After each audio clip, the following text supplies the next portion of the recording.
You've all heard of Bimota, right? If Bimota's just a little bit too common and not exclusive enough for you, then what you need to look for is a Vyrus. Not the nasty coronavirus type, but the awesome V-twin, noisy, ridiculous piece of engineering type. This is something very special. James, first of all, thanks for having us back at the Bike Specialist, but you have excelled yourself today. This is the ultimate dream ride. I mean, this is rarer than rare can be. I mean, Vyrus only produce 20 bikes a year. And this is, in my eyes, a piece of engineering. It's a marvel of engineering. It's insane. It is ridiculous, isn't it? I mean, it's not everybody's taste. It's a Marmite bike. You either love it or hate it. People have walked in, they've looked at it and gone, wow. And then some people go, I don't like that. It looks like the back is the front.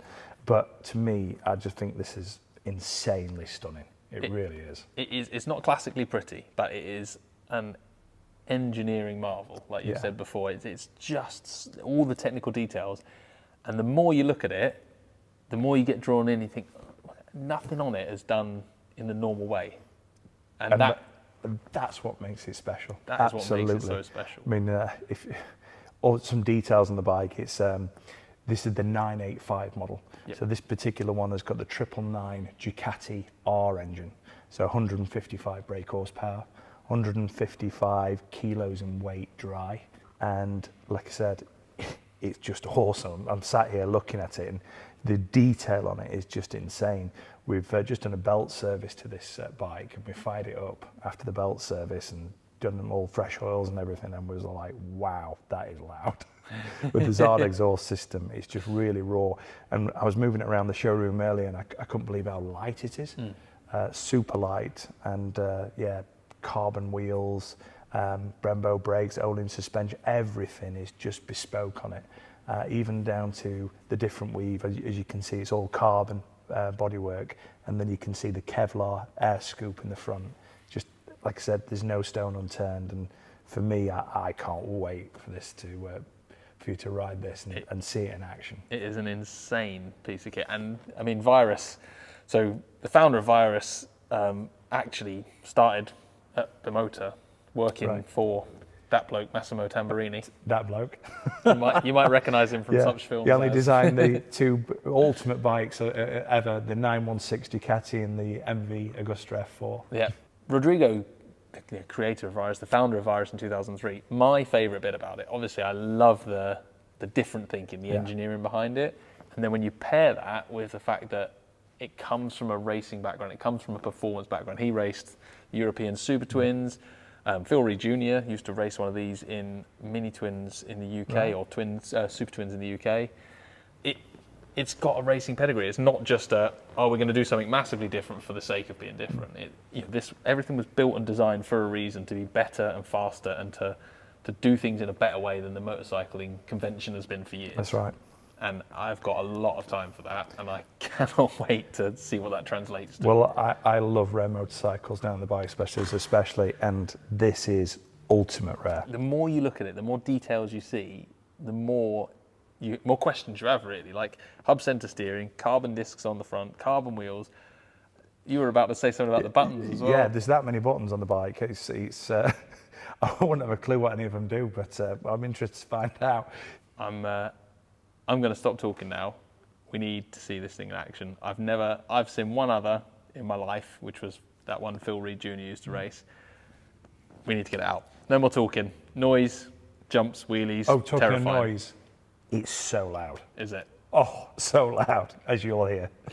If you were wondering what that noise was 3 weeks ago, it was probably us riding the Vyrus.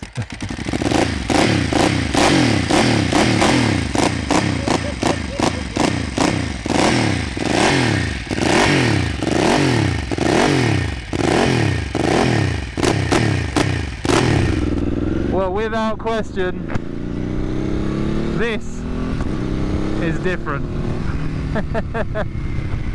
Oh my dear Lord. That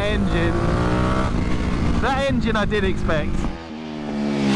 Angry engine, grumpy as hell if you let it drop the revs like that. It hates it, the fueling's off.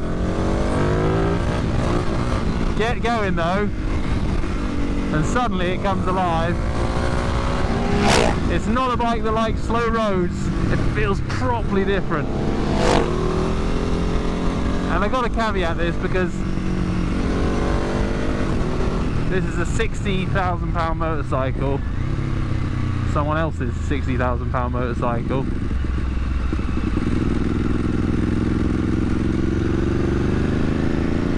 And it is on 14-year-old tyres that are shiny and have never been used. So forgive me for not pushing this to its absolute limits today. God knows I want to,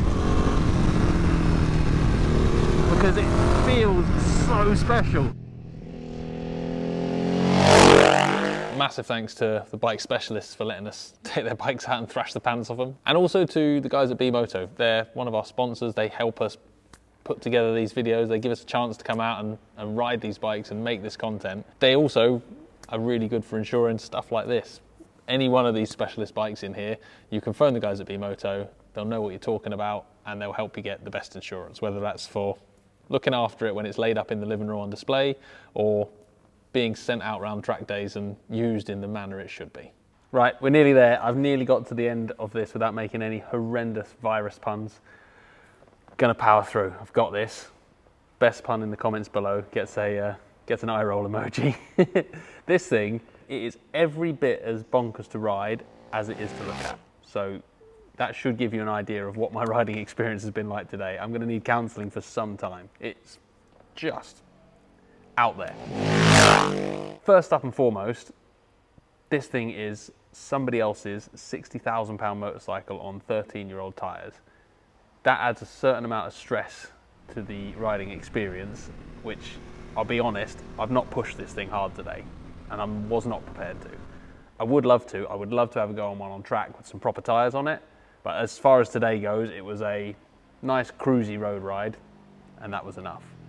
But even in that, I feel like I got to scratch the surface of what this, first of all, ridiculous contraption is all about. If you were trying to race one of these, it'd make life quite hard because I was feeling lots of things today. I was feeling lots of things from the rear suspension, from the front suspension, from the way the bike steered, even at a steady road pace. And I don't know that they were good things or bad things, they were just different things to what you'd feel on a conventional motorcycle.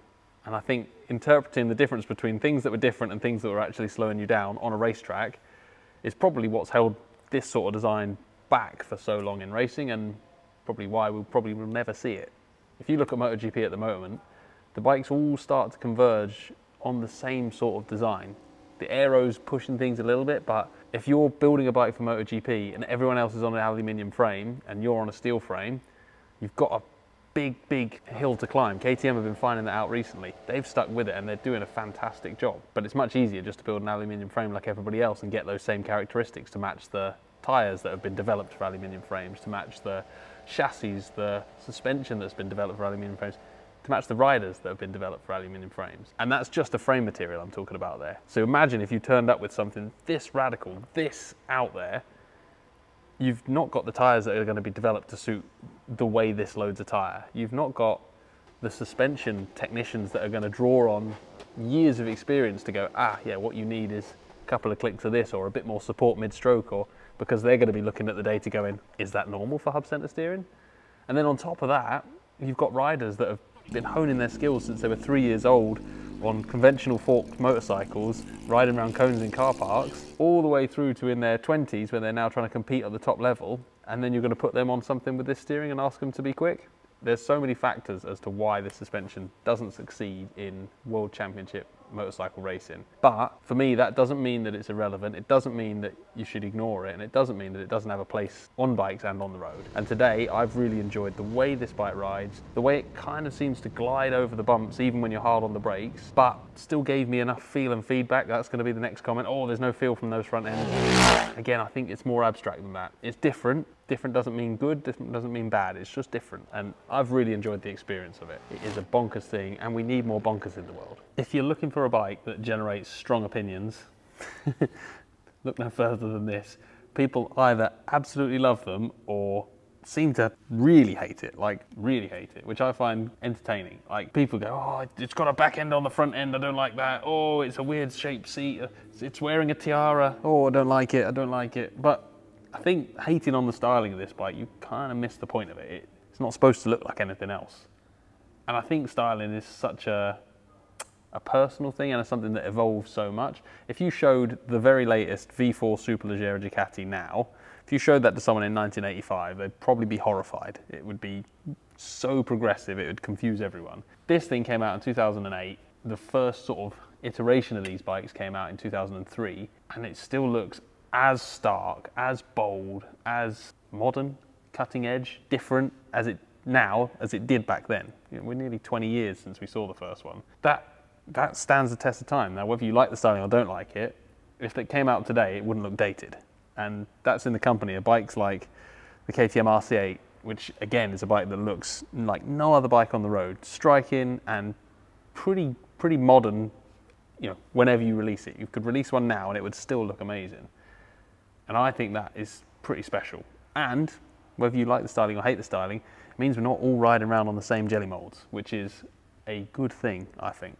But to talk about this bike without touching on the technological side of it would be remiss of me. The more time I spend looking at it, the more I find things like, oh, I like that. You know, right down to the details like this proper motorsport wiring loom with all of the outputs labelled, every little bit of it, the bits of telemetry over the bike. I just keep finding things that I want to know what they do and how they work and what they're for.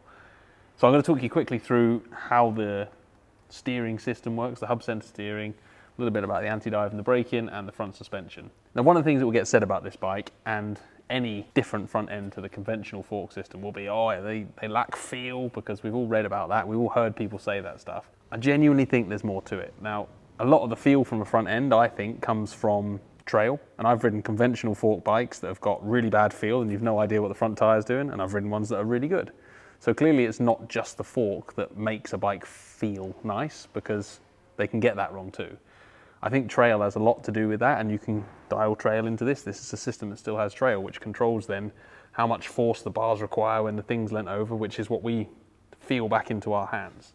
But that's like one tiny part of it. It's a huge, complex subject. The anti-dive thing, the fact that this system is designed and capable of being designed so that the bike doesn't dive under the brakes, the whole point being then you keep the front suspension working normally while you're braking, and on top of that, your geometry stays consistent, so you can make a bike steer sharply, whether you've braked or whether you've just rolled into a corner, by having that more aggressive geometry from the offset rather than relying on braking to give you it.